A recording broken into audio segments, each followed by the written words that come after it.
let's start with the least deadly and work our way to the one that ends the argument. Number 5, gas leak explosion. Before we get into the fun ones, let's cover the one that's most likely to actually kill you. Not because it's the most powerful explosion on Earth, but because it happens in your kitchen while you're making eggs. A gas leak explosion occurs when natural gas or propane accumulates in an enclosed space and finds an ignition source. That ignition source is usually a light switch, your light switch. Specifically, the one you flick on half asleep at 6 in the morning without a single thought in your head. The blast radius of a residential gas explosion is enough to collapse the walls, blow out every window, and launch your refrigerator into the neighbor's yard. So here is what you do. First, if you smell gas, and you will know because it smells like someone pumped rotten eggs directly into your soul, do not touch any switches, do not use your phone, and absolutely do not light anything. The spark from a single light switch is enough to end you and the building. Next, get low and get out. Gas rises, so staying low gives you the cleanest air while you make your exit. Leave the door open behind you to help ventilate the space, and once you're outside, stay outside. Call the gas company from at least 100 feet away. Do not go back in for your phone, your wallet, or your cat. The cat will figure it out. The most common mistake people make is opening windows to ventilate the room, which sounds logical until you realize that the act of opening a window creates exactly the kind of friction that sets the whole thing off. So your survival tip here is simple. Smell gas, become a sprinter. Number 4, pipeline explosion. Now we're getting into the territory where things stop being accidents and start being disastrous. Pipeline explosions have leveled entire neighborhoods, melted roads, and created fireballs visible from miles away. The most famous one you probably don't know about happened in San Bruno, California in 2010, when a natural gas pipeline ruptured and created a fireball that burned for over an hour, killing 8 people and destroying 38 homes.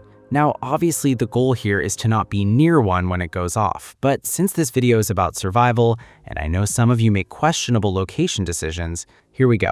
If you hear a loud hiss or roar coming from the ground near a pipeline area, that's your 10-second warning. Do not investigate it. I know exactly what you want to do.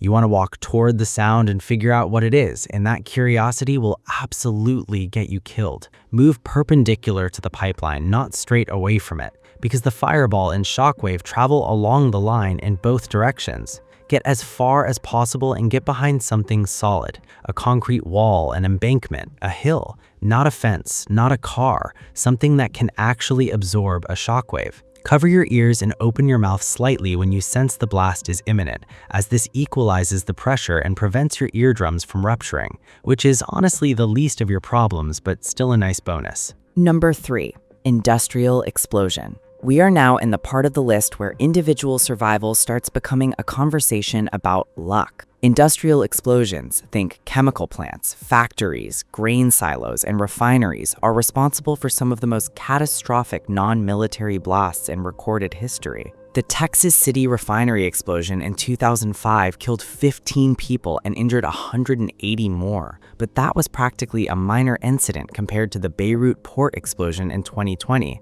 which we'll get to.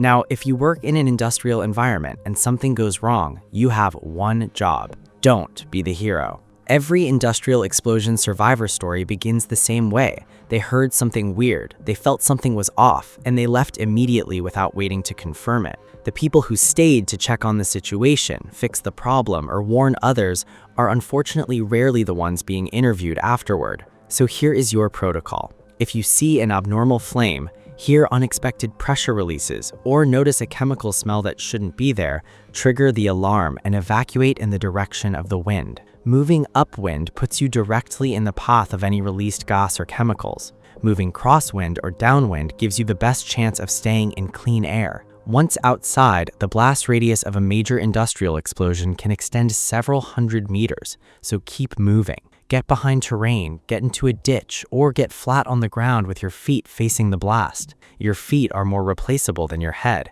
at least medically speaking. Number 2, BLEVE.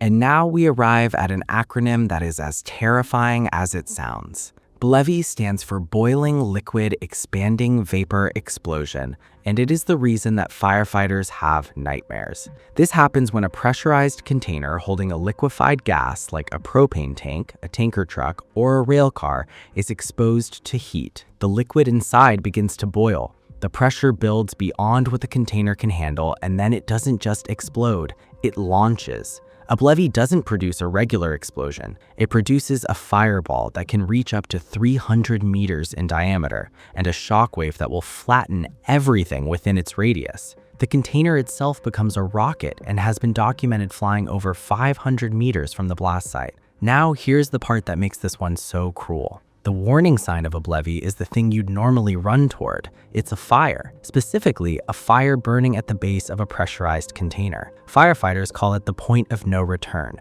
the moment the container starts making a sound like a jet engine. That sound means you have seconds. The survival rule here is called the rule of thumb. If you can cover the burning container with your thumb at arm's length, you are close enough to die. If you cannot cover it, you might be okay. If you're a firefighter reading this as part of your training, please just trust the evacuation order. No structure is worth a BLEVE. If you're a civilian and you somehow find yourself near one, the only acceptable response is to run in a straight line away from the container and do not stop until you've covered at least 500 meters. Do not stop to film it, I am begging you. Number 1. Nuclear explosion. Obviously. Did you really think this list was going to end anywhere else?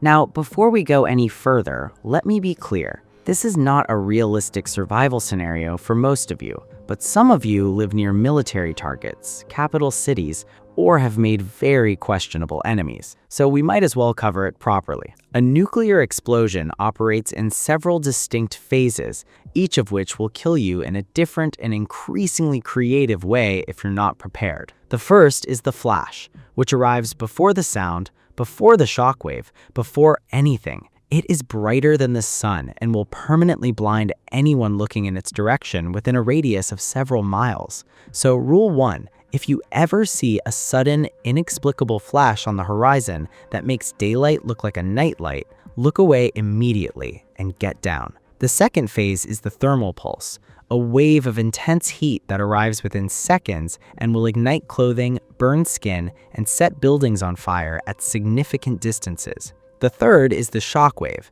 which moves slower than the flash, but will collapse structures, shatter glass at extreme distances, and send debris through the air at lethal speeds. Now here is what you actually do. The phrase that has saved more lives in nuclear survival training than any other is simply this: get inside, stay inside, stay tuned. Getting inside a solid structure, ideally underground, within the first 15 minutes dramatically reduces your radiation exposure. The center of a building, away from windows, on a middle floor or in a basement is your target. Concrete, brick, and earth are your best friends. A car is not. A car is just a glass box that will do absolutely nothing for you. You then stay inside for at least 24 hours, ideally 72, as the most dangerous fallout particles settle and decay rapidly in the first few days. Do not open windows, do not go outside to check on things, and do not, under any circumstances, touch the rain.